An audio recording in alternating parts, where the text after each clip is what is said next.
नमस्कार। आज के इस वीडियो में आप सभी का स्वागत है। मैं हूं अजय चौहान। विधर्मी विधर्मी का अर्थ साधारण सी भाषा में हम कहें तो वो है जो धर्म को नहीं मानता और जो वेदों को नहीं मानता, वेदों पर आधारित जीवन शैली को नहीं मानता और अनाप शनाप दिनचर्या, अनाप शनाप जीवन शैली को अपनाता है और तमाम प्रकार के हथकंडे अपनाता है और वो अपने अनुसार अपनी लाइफ स्टाइल को, अपने जीवन को मोड़ता है और उसी के आधार पर वो चलता है और अपनी दिनचर्या का पालन करता है और वो अपने अनुसार अपने जीवन शैली को गढ़ता है। लेकिन हमारे वेद जो कहते हैं वो ये है कि यदि आप किसी नियम कानून को यदि मानते हैं, किसी लॉ को, किसी रूल को यदि आप मानते हैं, तो वो आपका एक वैदिक नियम होना चाहिए, वैदिक कर्मकांड होने चाहिए, वैदिक रीति रिवाज होना चाहिए, एक वैदिक आपकी जीवन शैली होनी चाहिए। यदि आप वैदिक आधारित जीवन जीते हैं तो आपको नियम कानून या जो लिखित कानून है वर्तमान में दुनिया के, वो किसी भी प्रकार से उनकी कोई आवश्यकता नहीं पड़ेगी। यदि संपूर्ण पृथ्वी पर कोई भी व्यक्ति, जितने भी व्यक्ति वेदों के आधार पर चलते हैं, नियमों का पालन करते हैं, तो उनके लिए कहीं से कोई भी नियम लागू कर दिया जाए, वे उसका पूर्ण रूप से पालन करते हैं और उन्हीं के आधार पर वो अपना जीवन जीते हैं, चाहे वो दुनिया के किसी भी देश में रह लो। तो यही एक सबसे बड़ा कारण है कि आज भारत के तमाम जितने भी सनातन धर्मी हैं,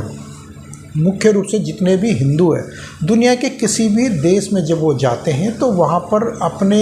मूल धर्म के आधार पर वो जीवन जीते हैं। इसीलिए उनकी कोई भी ऐसी खबरें नहीं आती हैं बहुत बड़ी, या फिर यूँ कह लो कि कोई बहुत बड़ा उन्होंने पाप किया हो, अत्याचार किया हो या नियमों का उल्लंघन किया हो, किसी भी अन्य देश के किसी भी प्रकार के नियमों का, कानूनों का। ये हमारे सामने बहुत बड़ी एक अच्छी बात है कि हमारे देश के जितने भी लोग जाते हैं विदेशों में, तो वो वहाँ के हर एक प्रकार के नियम कानूनों में वो उसी प्रकार से जीते हैं जिस प्रकार से वहाँ के अन्य लोग भी जीना दुभर हो जाते हैं। तो वहाँ के लोग भी हैरान हो जाते हैं। तो यही एक नियम कानून होता है जिसका कि पालन करना होता है, क्योंकि व्यक्ति जहाँ भी जाता है वो उसका अपना राष्ट्र कहलाता है और राष्ट्र बन जाता है। यानी कि आपका जो मूल धर्म है वो आपका एक विशेष स्थान से जुड़ा हुआ होता है और दूसरा ये होता है कि आपके साथ रहता है वो धर्म। लेकिन आपका वो जो धर्म आपके साथ रहता है, यही धर्म आपके साथ हर समय और हर एक स्थान पर रहता है। तो आपको उसी धर्म का पालन करते हुए अन्य स्थानों के नियम कानूनों का भी पालन करना होता है, तो वो उसके लिए बहुत आसान हो जाता है। लेकिन अगर हम ये उदाहरण के तौर पे देखें तो जो अन्य धर्मी लोग हैं, सनातन धर्म के विरोधी जितने मत पंथ है, उनको अगर हम देखें तो वो अपनी मूल भूमि और मूल धर्म से जुड़े हुए वो भी उसी प्रकार से है। और वो, लेकिन इनकी समस्या ये है कि वो अगर वहाँ से जुड़े हुए, यदि हम कहें कि अरब के देशों से वो उनका जो मूल धर्म उनका या उनके मूल कर्तव्य वहाँ से जुड़े हैं, तो वो यहाँ पर उस प्रकार से जीवन नहीं जी पाते हैं या यहाँ के नियम कानूनों का पालन नहीं कर पाते, चाहे वो संविधान हो या वैदिक रीति रिवाज हो या पौराणिक मान्यताएं हो, उनके आधार पर वो जीवन नहीं जी पाते, क्योंकि उनका जो मूल धर्म है या मूल भूमि है उनकी,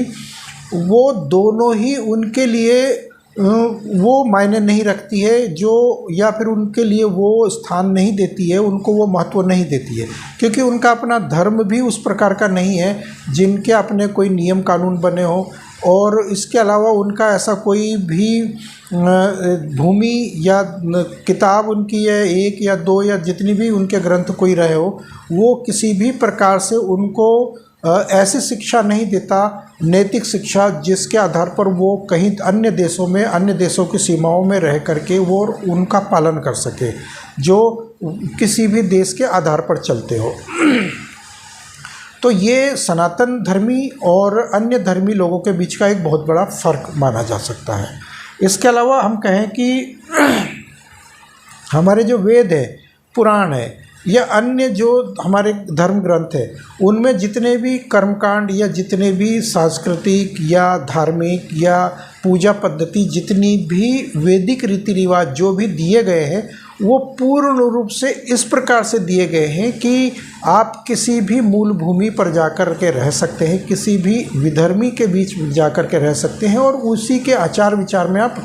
ढल सकते हैं और उनके अनुसार आप वहाँ पर जीवनचर्या जी सकते हैं। लेकिन आपका अपना जो मूल धर्म है उसको आप नहीं छोड़ सकते, क्योंकि आपके अंदर एक इस प्रकार का डीएनए बस जाता है कि आप चाहते हुए भी, उन लोगों के साथ रहते हुए भी, उनके तरीके सीख करके भी, उनके साथ दिनचर्या बिता करके भी आप अपने धर्म को नहीं छोड़ सकते और आप अपने धर्म की झलक को वहाँ दिखला ही देते हैं। लेकिन क्योंकि उनका अपना डीएनए, उनका अपना मूल धर्म, अपनी मूल भूमि हमेशा से वो इस प्रकार के रही है कि वो कहीं से भी किसी भी प्रकार से वैदिक आधारित नहीं रही है। इसलिए वहाँ की मूल समस्याएं हमेशा दुनिया भर में जो है तहलका मचाती रहती है और परेशान करती रहती है।